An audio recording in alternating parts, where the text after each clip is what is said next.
Welcome back. Welcome back. Time for video number 3 or chapter 3, episode 3 of I Am Ugie. Last time I left off, I was talking about being placed with my brother on Harvard. Now, my brother was young at the time, and like I said, he did the best he could do, trying to be there for his siblings. My brother at the time was young. He was in the streets. He was heavy in the streets. Um, he had just got out of the army or whatnot. Was trying to find his way through life and deal with his own battles and everything he was going on. And county told him that basically you're the closest living relative, and if you don't take in your brother and your sister, well, we're just going to put him in the system. So my brother, being my brother and not wanting to turn down, his siblings or whatnot, he took upon the task of trying to raise me and my sister, or or trying to raise his little brother and his little sister, doing the best he could. But like I said, my brother was in them streets and he was dealing with his own battles and trying to find his own way through life. And the social worker, it was kind of funny looking back because the social worker took us to his house, and at the time he was living on Harvard. And everybody from Cleveland, that's in Cleveland, all know about Harvard and the gang HVD. Everybody knows the universal symbol is that right there. You throw it up, that's HVD right there, because that's your H, that's your V, and that's your D. Your So I remember in the '90s, it was like, oh, it stood for Harvard Vice Lord's Disciples, and nowadays people don't even know. They just throw it up like, oh, it's just HVD, it's Harvard. It's a little bit deeper than that, buddy. But that was back in the '90s.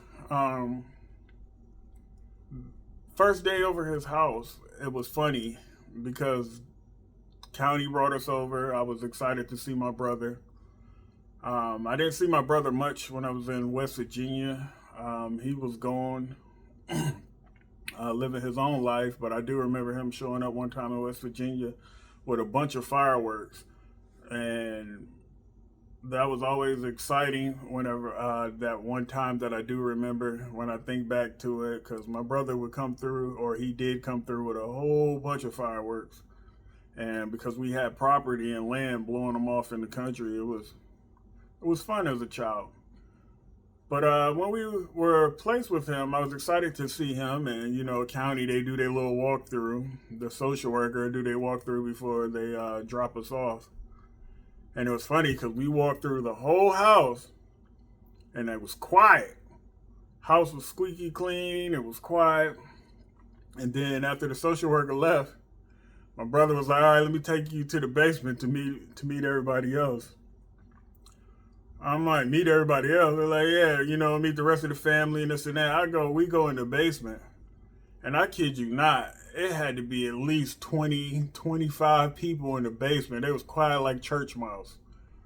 Uh, it was hilarious. Everybody down there in all black, this one guy, his name was Skillet. And I remember him because he had a black brim hat that had like a metal bracket on the bottom, or on the lid of the hat, and on the front of the hat. And in the '90s, that was the style. But I remember that hat. But I remember seeing all these people in the basement, and you know, I remember somebody, pulling out the greenery, getting ready to roll up a blunt or whatnot. My brother told him, "No, put that away. Don't do that in front of my little brother and my little sister and stuff." But eventually, people would roll up and smoke. 40 ounces of back then in the '90s was old English. Um, so I remember, seeing all that in the basement and stuff, and um, being around. What can I say? I would refer to them now as unsavory characters, but everybody was thugs. They were all part of the gang. And they watched out over me and my sister. They wasn't gonna let nothing happen to us. At least back in the '90s. Nowadays, you know, I don't even think black people stick together like that anyway. Um, but during the '90s, I saw, or during the time living with my brother, it was I want to say it was about maybe four other people in the house, four other people that was living in the house because he was staying with a girlfriend of his at the time, and it was about like four other people in the house or whatnot. So counting me and my sister, it would make six, if I remember correctly. I could be wrong on the amount of number of people in the house, but I remember it was quite a few of us, and it was always people over at the house. My brother's house was like the the number one spot. If you was from Harvard and you was out there in the mix, you was at our house. Um, it had a little driveway um, connected to the house, and I walk outside, and any given day, it's always somebody, shooting dice on the back porch or on the side of the house. You see blunt guts everywhere, black and mild tips, typical hood stuff. Um, you see the little weed baggies laying around. Not going, but beer bottles and stuff like that. So in that area, it was always a lot of, I'd say, extra activities going on in the neighborhood. I ain't gonna say too much, but it was extra activities going on in the neighborhood. Stolen cars in the area. Um, it was all kind of little crazy riffraff going on. It was the '90s, so Cleveland was wild during those times. But my brother did try to make it fun for us. So like he would have like big water battles in the street and stuff. And I remember looking back now, I'm like, man, we were bad, but like we would have water battles that would last like go on for blocks. And we would walk to a corner store called Lorenzo's, which was on Harvard. And I remember one summer or one day, it was in the summertime. We walked there and we all had like water guns and stuff and was spraying each other and spraying people in cars that they knew that drove past, and people would roll up in cars and spray us. It was fun. It was innocent fun at the time. My being there though, one time my brother wasn't home, and I came across one of his VHS tapes, and that was my first time popping it in looking for cartoons or something to watch, and it wasn't no cartoons. It was a freaking porno, and that was my first time seeing that, and I was like, it reminded me of that bedroom that I seen with all the pictures and stuff on it. So I was exposed to that without them knowing, and yeah, I hid the VHS tape back where I found it. So living on Harvard was very interesting, and then I guess my brother and them got a lot of complaints about the riffraff in the neighborhood, and a lot of riffraff coming from that house. So we ended up having to move because all the neighborhood neighbors would complain about the house. So um, before we left, I'm not going to speak on what happened after we left, but I'll just say some things happened. Um, yeah, I'll just leave it at that. Certain things I'm not going to speak on. Um, I'm just not going to speak on it. I'll just leave it at that. But I've seen a lot of stuff. But we eventually moved to the east side of Cleveland, to the east side, and we lived off of Strathmore. And the address on Strathmore, it was like 17, 16, 17, 18, something like that. And it was weird because there was a house behind us, and that house was like 17, whatever our address was, it was like 17, 16, and then the house behind us was like 17, 16 and a half. This was in the early 90s, and the street next to us where we lived at on Strathmore was called Elderwood. And everybody from Cleveland remember Elderwood, and they remember all those apartments that run down Elderwood. They was basically like projects in the 90s, or were the projects. In the 90s, it was all of East Cleveland on that side were all like blood members or whatever. Because I remember everybody wearing red and having the red flags hanging out their pockets. And the house behind us, they would always have a lot of blood gang members at their house, rocking the red flag and stuff. And I remember I used to like one of me and my cousin, like the girl back there, and I can't remember her name, but yeah, we was kids in the ghetto, we liked her or whatever. One of the things we used to do, because there were some train tracks nearby, and being bad ghetto kids, one of the things me and my cousin used to do was line up rocks on the railroad tracks. Because we used to like watching the rocks, explode when the train rolled by, put pennies on the track, train roll over them, they come out like looking like pancakes. But one of the things we also did was that we thought was funny was trying to derail the train. Not thinking that if we actually derailed it, it would have ran into houses and everything like that. But being kids, we was bad ghetto kids, and we got a kick out of doing that, throwing rocks at the train. Um, yeah, that was pretty much my childhood in East Cleveland. I hated going to school though in the inner city, because in the inner city you had dress codes, so you had to wear like a little button-up shirt, the little blue slacks, and I remember I hated it so much because when I was going to school in Shaker, they didn't have a dress code. That was Shaker was considered the suburb, so you could go wear like jeans and a t-shirt. But inner city schools now, you got to wear a dress code, and it was I hated it. I hated it. I did not like wearing. I didn't like wearing dress clothes at all. Um, when I was even younger, going to church, that's one of the things I didn't like about going to church is my mom used to always dress me up real nice, and I didn't like wearing dress clothes. They felt uncomfortable to me. Still to this day, I don't like wearing dress clothes.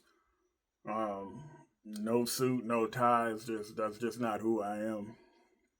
Um, but one day when I went to school, I got made fun of because in class I had a backpack, and a roach came out of my backpack, and somebody else in the class saw it and called me out on it. And kids being bad. We just they made fun of me, and I got clowned so hard for it. And I hated roaches, um, because they're annoying. It's a pestilence. I remember one time my father dropping me and my sister off at somebody's house, and I guess it was one of his family members, but he dropped me and my sister off there for like a weekend or so, and I remember their house was so infested with roaches. They had albino roaches, and I've never seen those before, and that was my first time seeing an albino roach. Um, so yeah, that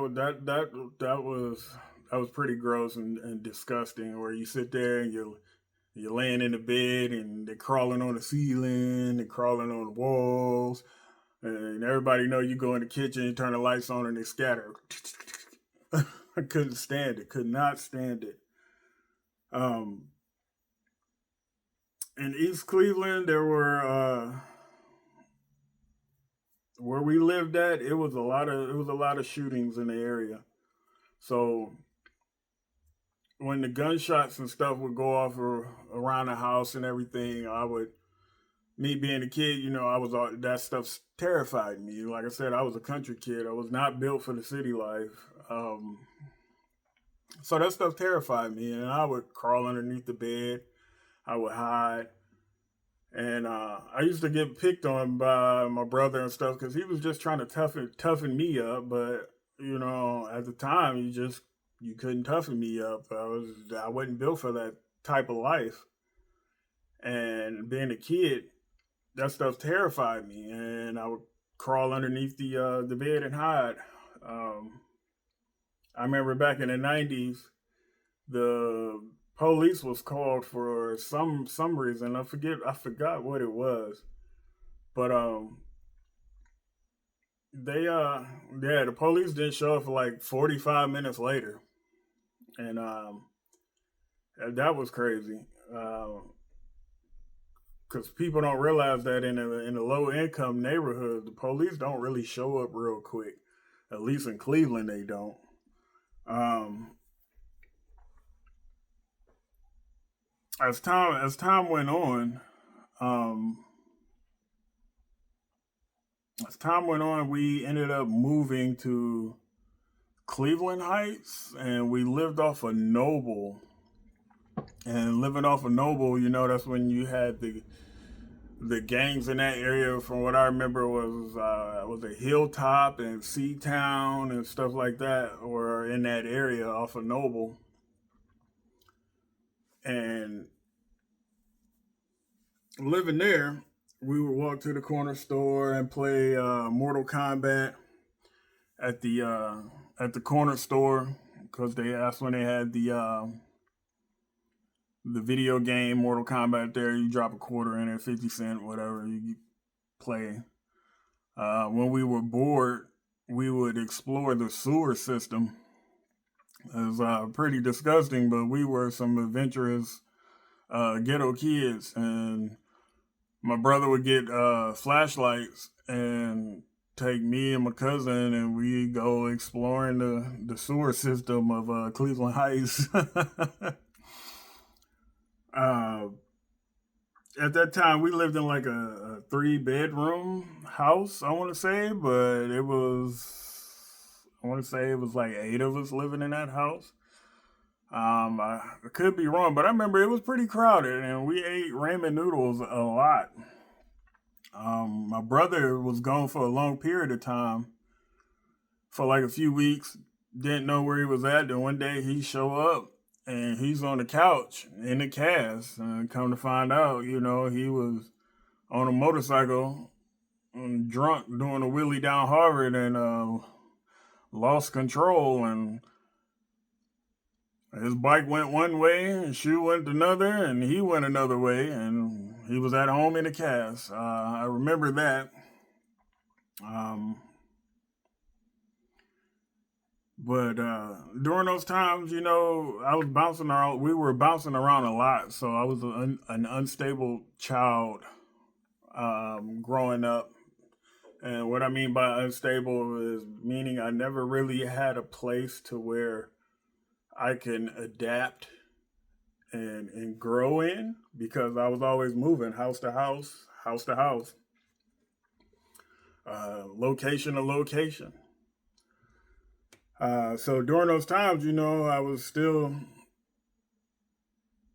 holding all this stuff in that I was dealing with and battling with, and dealing with the loss of my mother still and everything else, not knowing how to express this energy.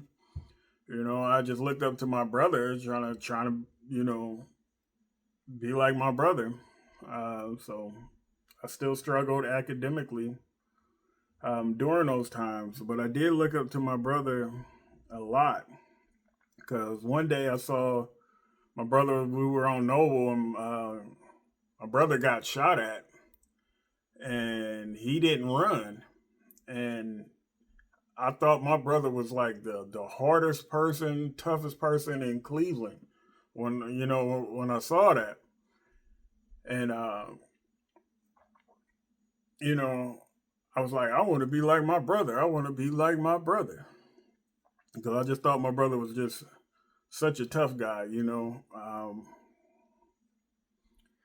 But as time went on, I remember one day I was sitting on the porch in the summertime, and some more riffraff jumped off at the corner of the street. I saw this guy he was getting jumped by like 15, 20 people. Like they was maxing this dude out on the corner.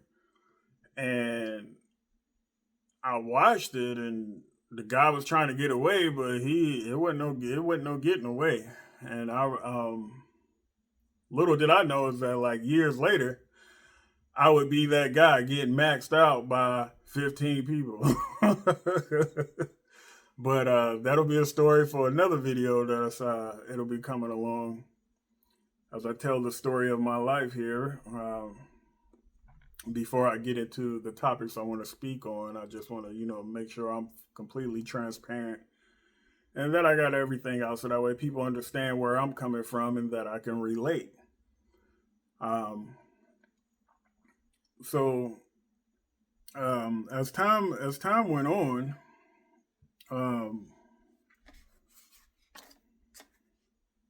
we lived there for about a summer, but as we were there, I would be allowed to go on, me and my sister was allowed to go on visits. And when you're in the county system in Cleveland, you had to go they had a visiting center down on, I want to say I can't remember the name of the street, but it was down in the inner city, maybe off of 30th or something, or yeah, maybe off of 30th, East 30th Street. But there was a visiting center there to where my father was supposed to have like visitation rights to show up to come see his kids. And my father only showed up once. After that, he never showed up again. So I was always going down there and he was never showing up.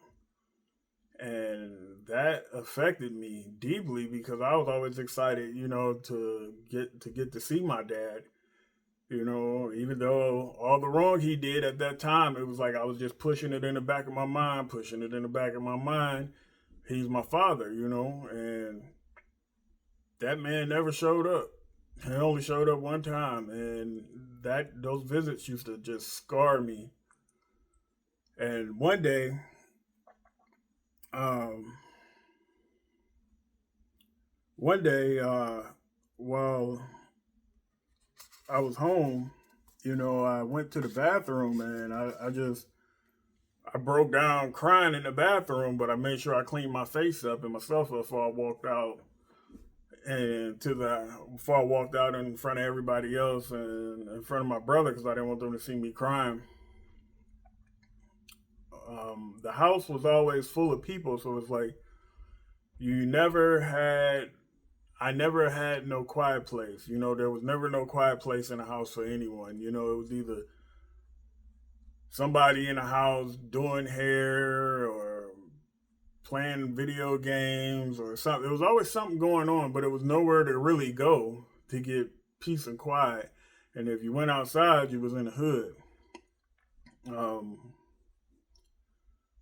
So I could never really get no quiet space or quiet time to myself. But like I said, my brother he did the best he could. But at the same time, he didn't know. He was still learning life and trying to figure out his own way and find himself. Being in the inner or being in the city, one of the things I used to do as a kid, being bad, was try to cut the parking meters off to get the change outside of the parking meters. As a kid, because you had nickels and dimes and quarters in there, and in my mind, that's candy and video game money right there. That's just free. One day my father shows up and he popped up and he was only there for a short amount of time. He didn't even act like he cared about seeing me or anything. Uh, but he spoke to my brother, and shortly time after that, we ended up moving back to the house on Delford because I guess my dad allowed my brother to move into the house on Delford. I don't know if he had to pay him rent or what the deal was or whatever, but we ended up moving back to the house on Delford. So in my mind, I'm just like, back to this house, where all the memories and stuff are at. But we moved back to the house on Delford, but it was plenty of room in this house for everybody, at least for the most part, because the house on Delford is pretty big. The attic was pretty much finished. So turned that into the bedroom, and then it was 3 bedrooms on the second floor, and then we had a big basement. So it was plenty of room for everybody in that house, even though I shared the bedroom with me and my cousins. And being there, my brother would try to toughen me up because, like I said, I was a soft country kid. So my cousin, Man Man, my brother told Man Man, basically whoop his tail, beat him down every chance you get, beat him down. And that's exactly what he did. So me and Man Man would fight all the time. And Man Man is older than me, but that's his nickname. And I couldn't stand it.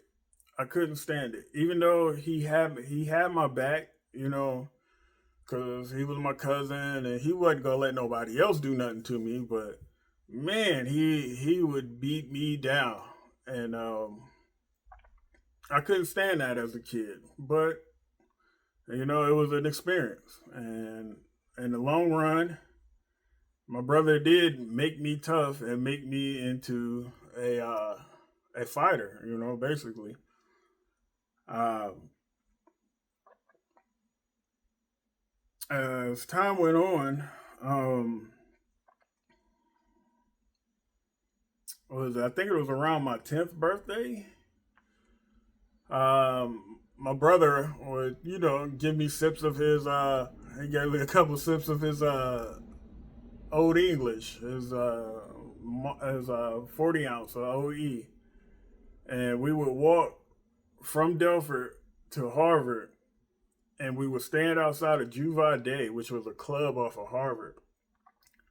And one day, me and my cousin standing out there at Juvi Day, and it's cold, and a lady came out, and she came out, smoked a cigarette, and said, she'd seen us stand outside before, and while we standing outside, my brother was in the inside, and so we were told on, waiting on my brother. So this lady gave us hot dogs one time, and little did I know, and little did she know, that years later, that lady that gave us hot dogs would end up becoming one of my foster mothers. And that is very, it's looking back, it's like, was that a coincidence or what? But yeah, she would become my second foster mom later on in life. But but as time went on, and living and stuff, I was on the inside. I was miserable. I was miserable on the inside. I could see that my sister was unhappy at the time, dealing with smoke when he would pop up or whatever, and this and that. So my as a child, I was very. I held a lot in, and I was miserable. I was unhappy on the inside. I just wanted to go back home.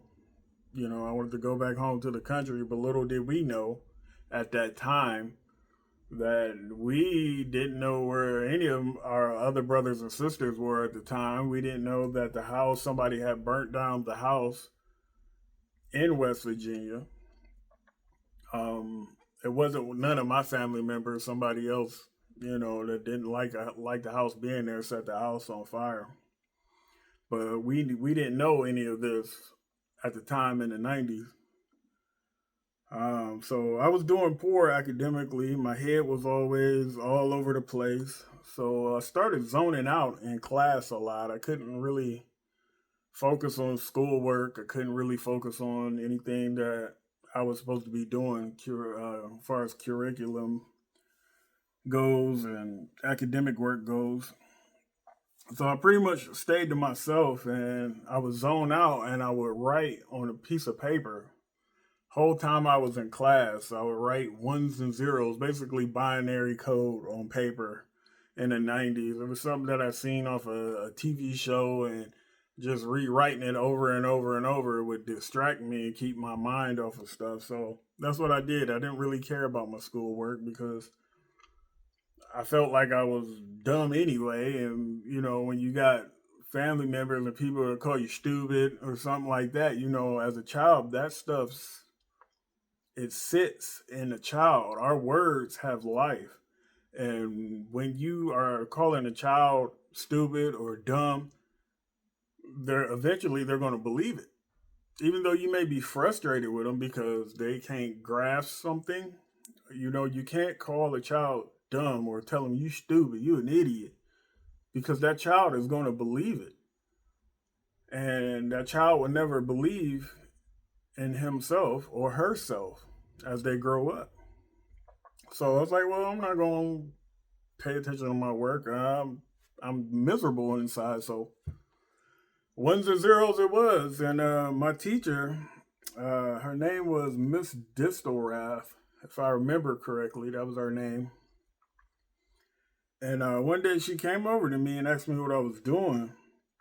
And I couldn't really explain it to her or explain myself to her other than I was just doing it to distract myself. And then one day she had told my brother what I was doing. My brother talked to me about it and was like, "Oh, you got to quit doing this, yada yada yada."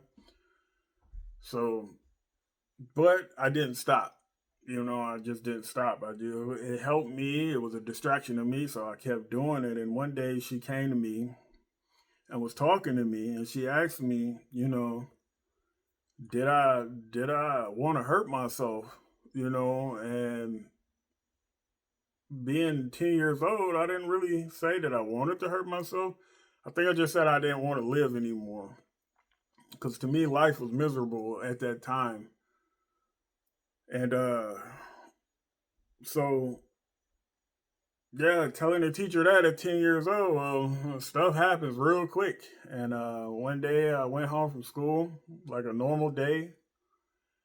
And then my brother told me to get in the car to go on a ride with him, and got in the car with him. And I could tell he was disappointed. I could tell he was sad. I could tell he was hurt, but he didn't know how to, I guess he didn't know how to talk to me or be there for me, even though he was trying as best as he could. He didn't know. So he was doing the best he could, but he was hurt. And he was telling me, you got to take me to the hospital. So he took me to St. Luke's Children's Hospital. I believe it's off of Van Aken Boulevard. And I remember I was on the ninth floor, and it was the mental ward for children. And I was 10 years old at this time. Um, so being there, it was a whole new environment to me. I was taken out of my clothes, and I had to wear a gown and the little hospital flip flops that they gave you, the little socks, the little booties or whatnot. And being there, I think I was there probably for about a week or two, maybe 3 weeks.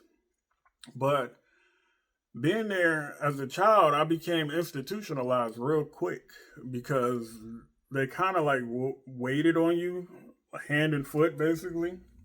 And I like the fact that I could pick out what I wanted to eat for food every day for breakfast, lunch, and dinner. And I could put, like, if I wanted 2 drinks or 3 drinks, little cups of juice, I could put like times 2, times 3, or times 4 on my paper. So, I like that. Um, but then, I would do my little group therapy sessions and stuff, and the psychiatrist would try to talk to me to get me to talk.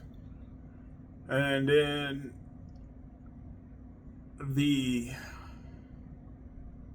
um, trying to talk through like what was wrong with me. I'm trying to figure out what was wrong with me. I still didn't know how to express myself. I just knew to hold it in. But one time one day while I was there, my teacher, Miss Distelrath, came to visit me, and she had brought me like some school books and stuff to study, and for my schoolwork, and a coloring book and stuff like that. And she was a good teacher. She came to visit me. Then one day, my father came to visit me. Smoke came to visit me, and when Smoke came to visit me, that day was very, very, very strange, because he came to visit me and his hand was wrapped up. And I said, "What's wrong with your hand? How did you hurt your hand?" Because he had stitches. And he said, "Oh, I went off on your sister." And I said, "Why'd you go off on my sister?" And he said, "Because she allowed you to be taken away."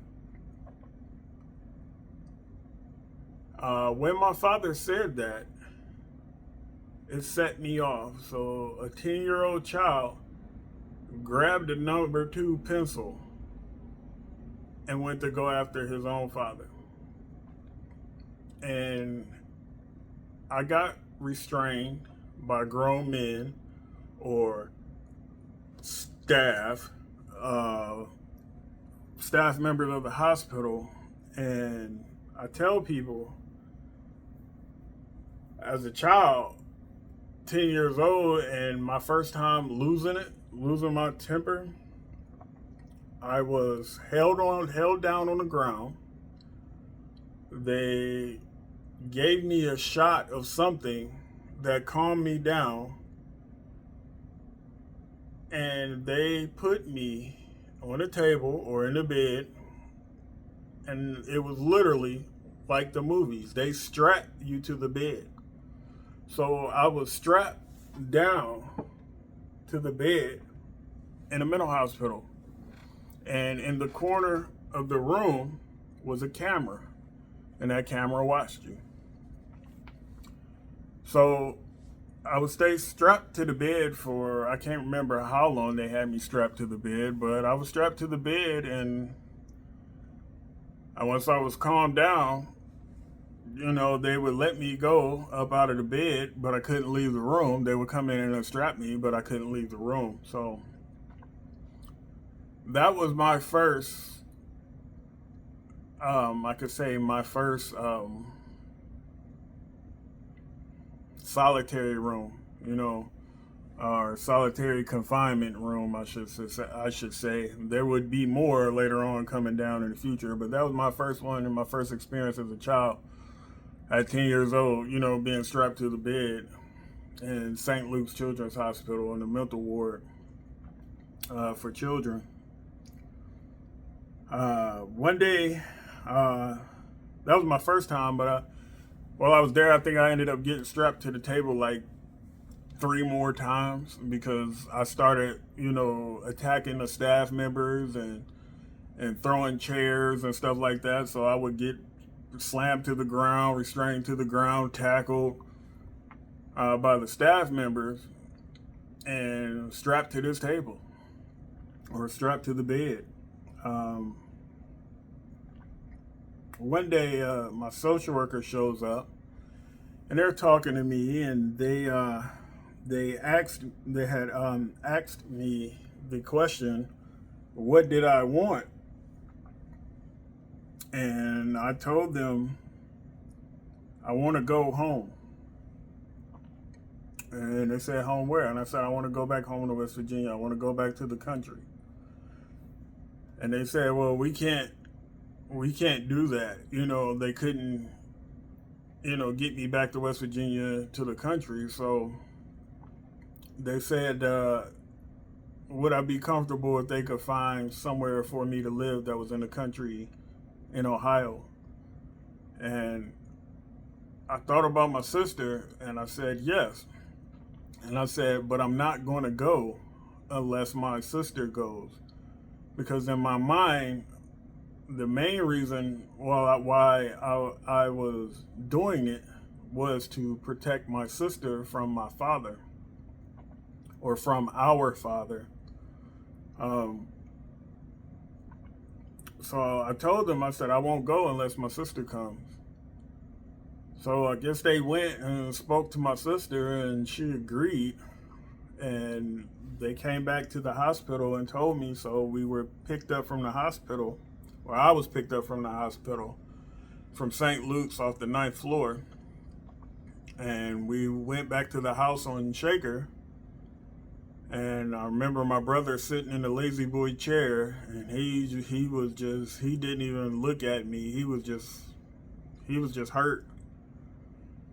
And I went and I had 2 Mickey Mouse pillows that my grandmother had bought me. And as a kid, that was like my favorite pillows.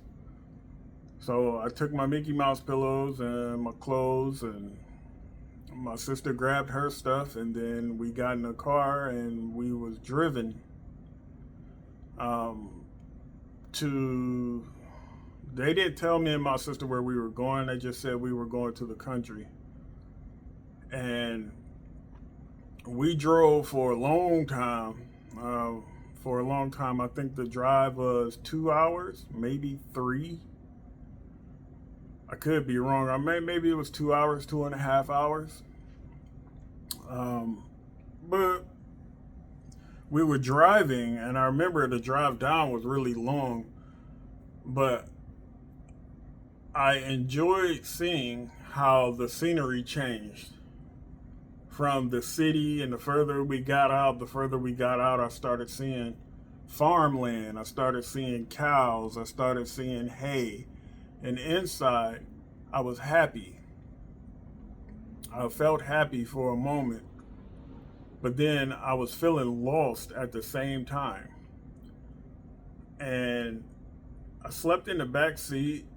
And then I remember the social worker, it was a lady at the time, because I had switched social workers, and this time it was a blonde hair lady. And at the time, we were driving through, and she was like, all right, we're here. And we drove through this little town, and I remember looking out the window and seeing like little Amish buggies and stuff trotting around and everything, and it was quiet. And it was at nighttime. We left during the day, but when we got there, it was night. It was dark. And we got there on a Thursday, and we drove through Charm, Ohio, which is a very small town. And everybody in Charm, everybody in that whole area, for the most part, from what I remember, are very nice people. They're very nice people. There's Amish people there, there's Mennonite, there's, it's a very nice, quiet town and very country. But we pulled up to our foster parents' house, our first foster parents' house, or my first foster parents' house. And they greeted us when we pulled up.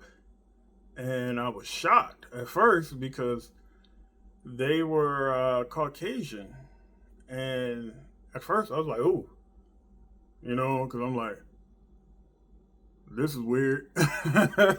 Coming from uh, the inner city, and this and that. I was just like living with actual Caucasian people or white people or whatever. I was like, well, this is weird. This is strange, but they were nice people, and they did a lot. They did a lot to try to help me, but I was too far.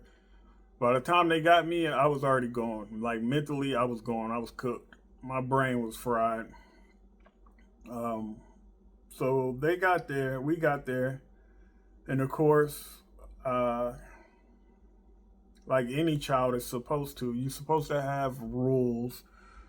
You're supposed to have structure. Well, I was not used to structure.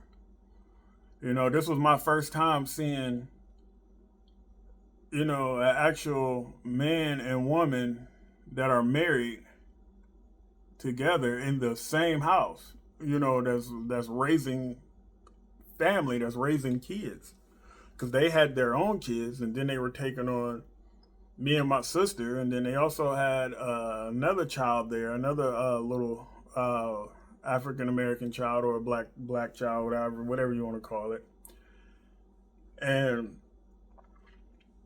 this was new. It was different to me. So like they gave us rules, and I was coming from an environment where basically I didn't have rules to follow. Um, I was a ghetto kid, so I went from a country kid to a ghetto kid. So I wasn't used to having rules to follow. Like I remember back when I was young, when I was living with my brother and stuff. I listened to NWA. Um, there was an NWA in the '90s. There was Banging on Wax, Bloods and Crips Banging on Wax. There was Snoop Dogg, Ice Cube, Ice T. I listened to all of that. So then I get down here and find out, oh no, that don't go in this house. You can't listen to this.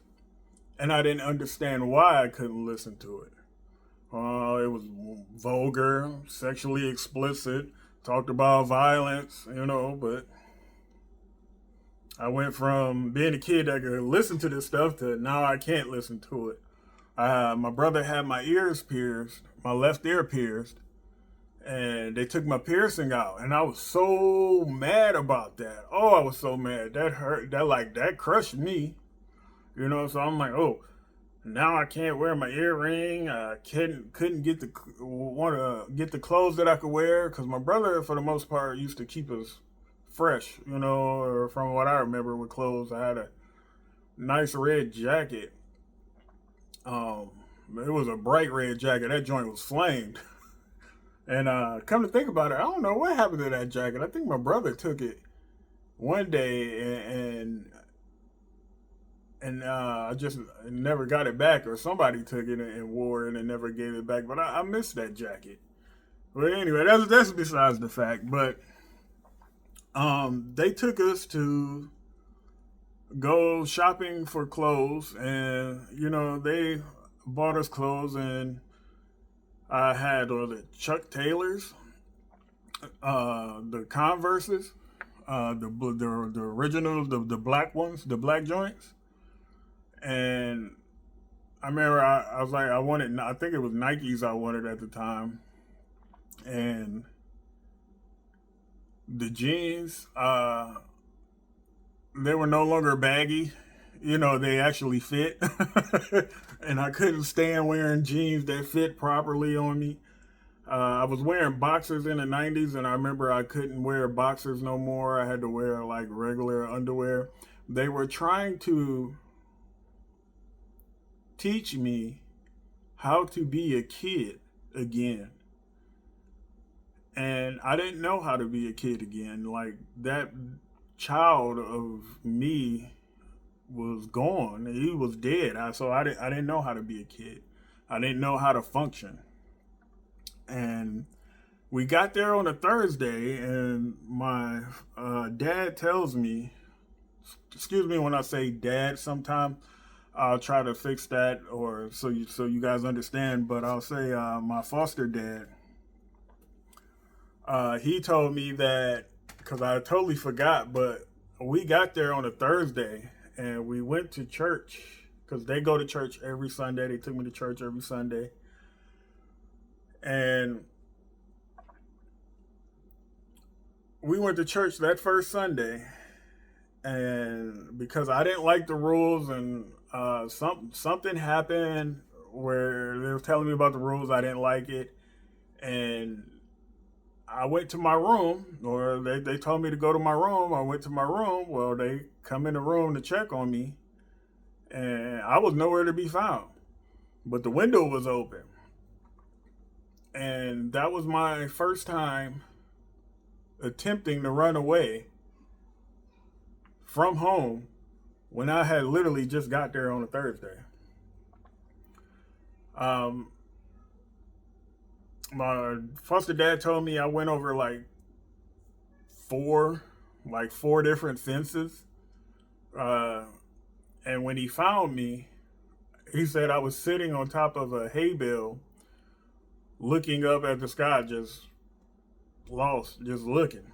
And he pulled up and he talked to me for hours. And I do remember that during my real bad moments, my foster dad would try to talk to me as a man, as a father would his own child.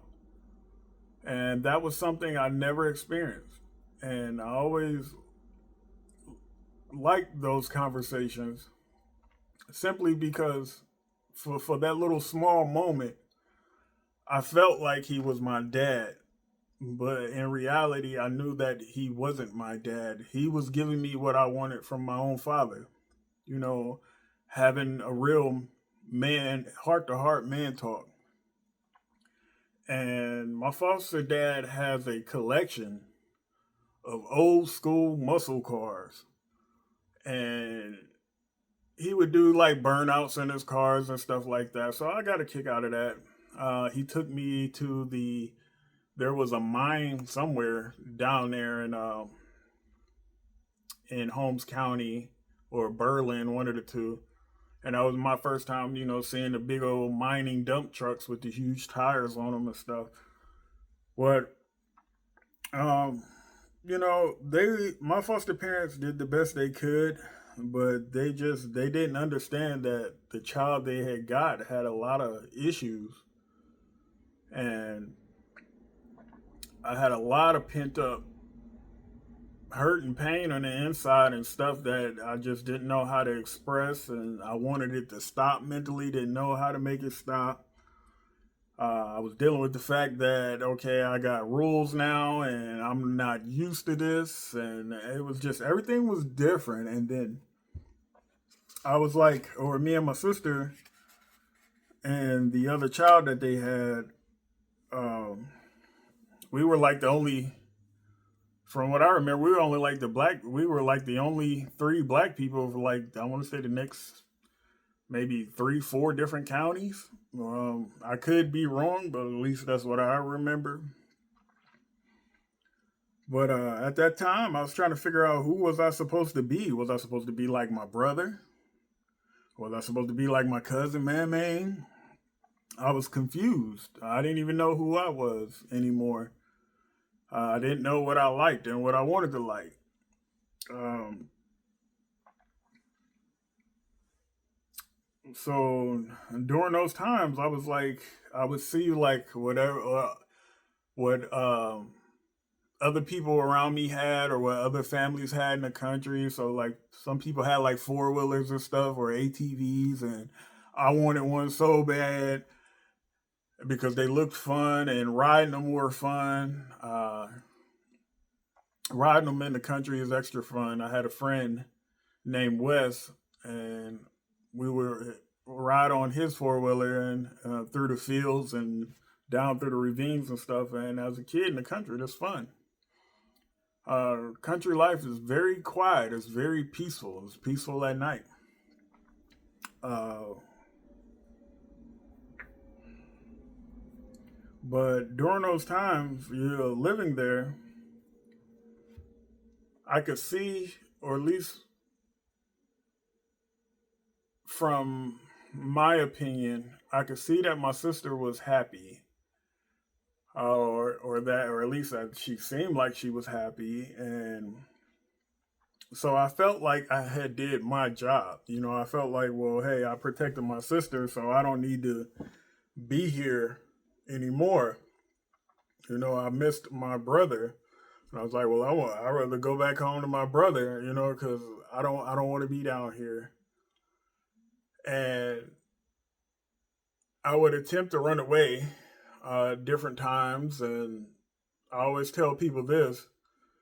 It's funny because when you try to run away in the country, no matter how far you go, it seems like it's always one road that will bring you to wherever you need to be in the country. You could take one road, and or it seems like you could take one road and it'll put you on a hill and you can see everything. So when you running through fields and hills and forests and woods and trees and stuff, and you think you've gone far, you really haven't gone anywhere. So one day I felt like I got the clever idea. Was like, well, I'm gonna take a bike.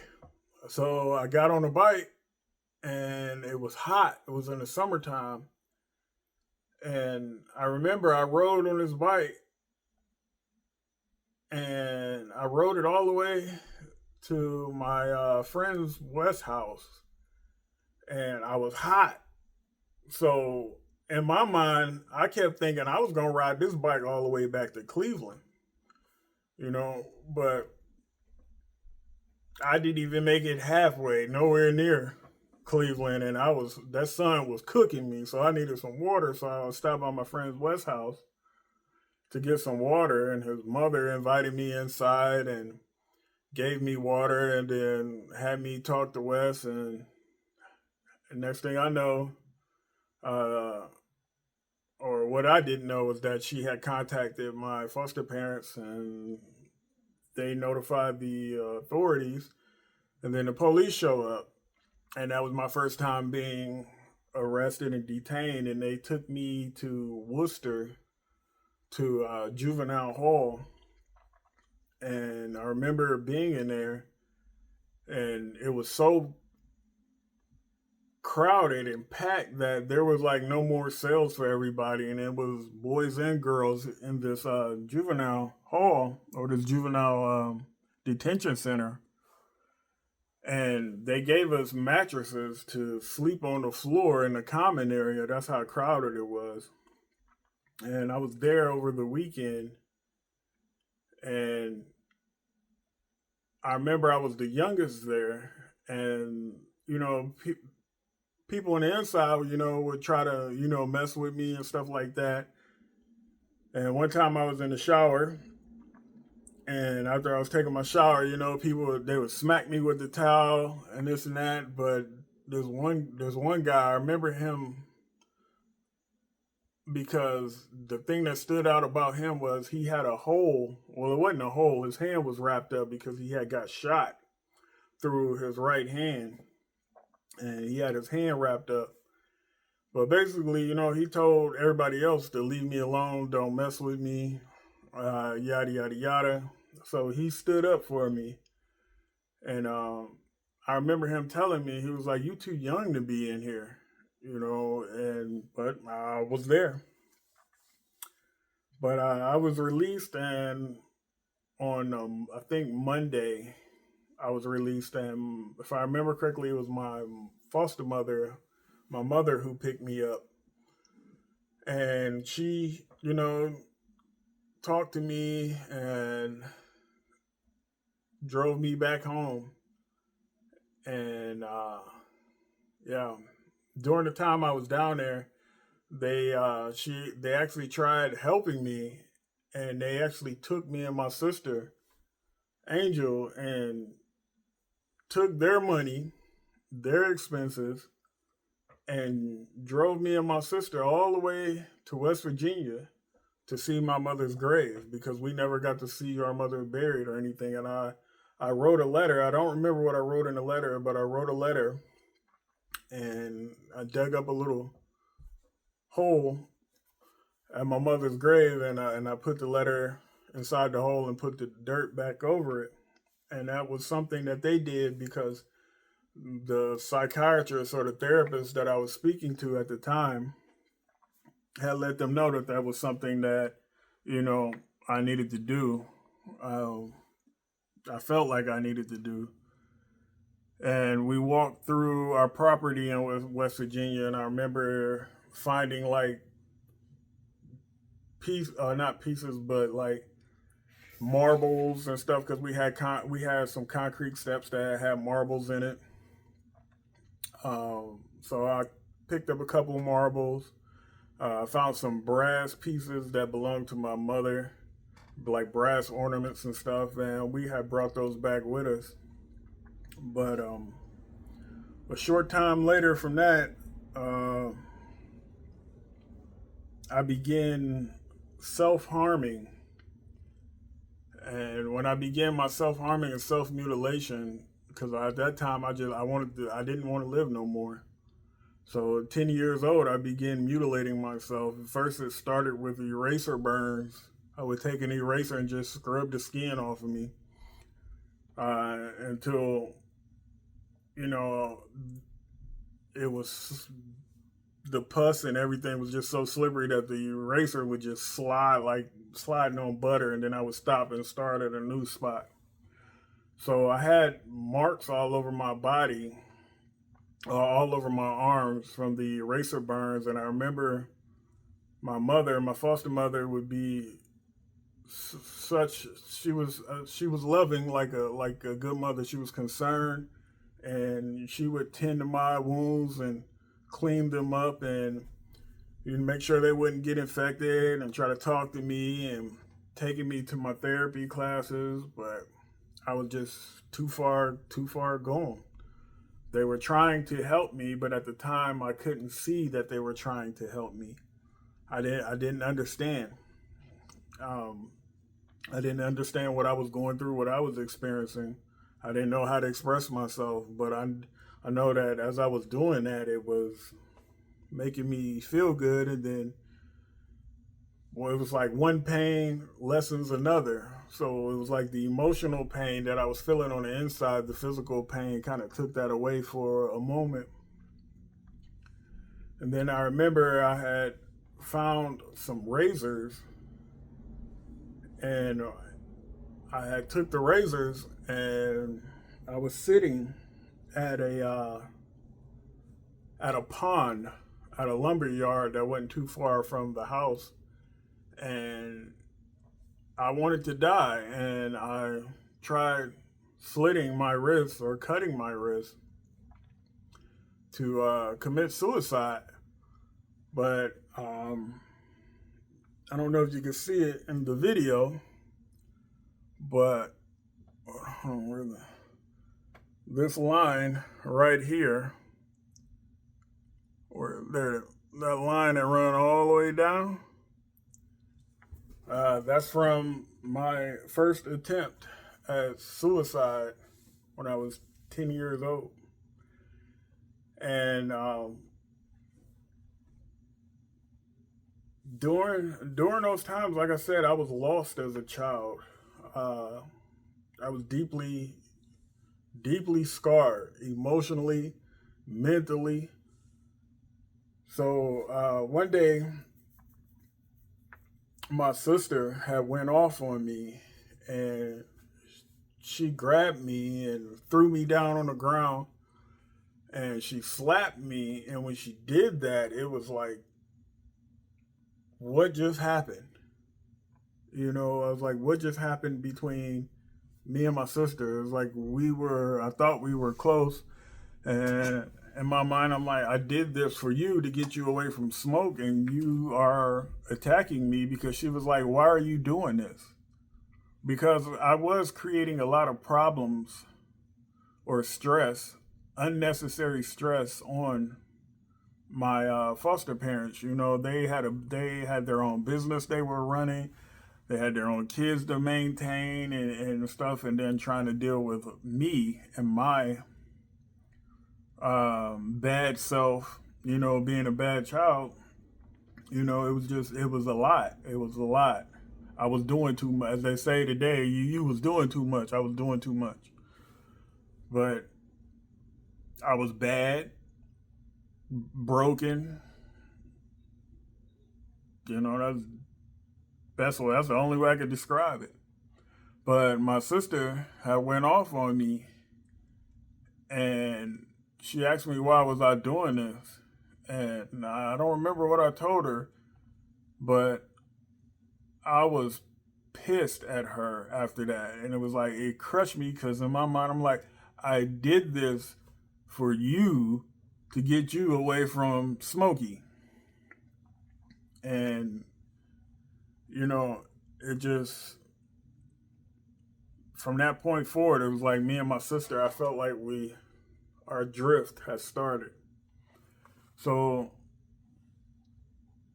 I lived with them for a short period of time. I want to say I was down there for 9 months. So I think we came at the end of summer, I want to say, or near the end of summer, and by May or by springtime I was gone. So I had got county had came and picked me up and took me from them, and that's when me and my sister was separated. And they took us up to Belfair, and Belfair JCB is called Belfair JCB, which is Belfair Jewish Children's Bureau, and that's in University Heights, and that is basically an orphanage or a mental institution for unwanted kids, teenagers, and kids and teenagers with mental health problems. I was 10 years old, I want to say, when I was there, or 11, but my time frame for that area, for that time in my life, is off. Uh, I was there. I can't even remember what year I was there, but I want to say I was there in '95, maybe. Yeah, maybe '95. But I'll save that for the next video. But living at Belfair, I'll say this: I lost my virginity at the age of 11. Somebody tried killing me, wrapping me up in a blanket at the age of 11, all at Belfair. I was drinking Mad Dog 2020 at the age of 11, living at Belfair. I was also smoking weed at the age of 11 while living at Belfair. So there's a lot of interesting things I'm going to speak about, or topics I'll speak about living at a orphanage for 3 years of your life, 2 or 3 years of your life as a child, and you being the youngest child there in that orphanage. But I met some good people there, and it was a lot of abuse that went on there amongst staff members to the students and students to the staff members. If you look up Belfair now, you'll read the stuff that the news speak on about the students, or not the students, about the patients there, and how they are unruly and all of that. Well, I'll just say this: children can take only but so much. A person can only take so much before they start reacting. But I'll save all that for the next video. Thank you for being in tune. Thank you for watching my channel. Um, if you want to like and subscribe, you can. It'll be appreciated. But I'm not going to ask you to. I'm not going to beg you. Um, I do ask that you do share my videos with those who you feel may need to hear this, or for those who struggle with mental health or things like that. As time go on, once I start getting into my actual topics on what I'm speaking about, my channel will get deeper. But for right now, I'm just explaining myself, so who I am, so that way I am completely transparent when I talk to you all. I'm not a professional at this, so I don't have the whole professional look, professional background, none of that. I am just me. I'm just Ugie. I am Ugie. Welcome to my channel.